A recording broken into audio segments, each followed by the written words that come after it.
Requirements a recommendation from the Michigan Coronavirus Task Force on Racial Disparities. The existing health disparities highlighted during the coronavirus pandemic have made it clear that there is more work to be done to ensure that people of color have the same access to quality care as everyone else. The training to be a mandatory qualification for medical licensing, renewal, or registration.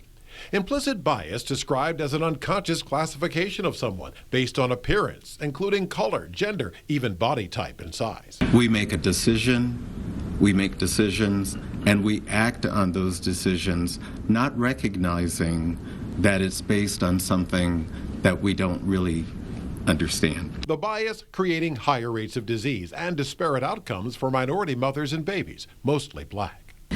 Black people have been disproportionately infected by and are dying from COVID-19 in Michigan and across the country. The College of Nursing dean at MSU relating the time he crossed the street himself to avoid another Black male.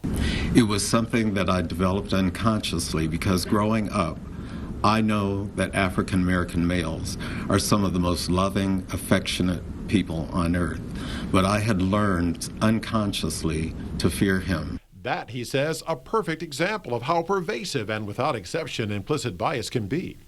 Laura's director says the new measure alone isn't the end, but a good start. It has become clear that this is a significant step that we can take to promote health equity and eliminate health disparities amongst Michigan's communities of color. Laura giving the task force something preliminary by November 1st, the rulemaking process typically taking 6 months to a year for completion. Frank Turner, WNEM TV5.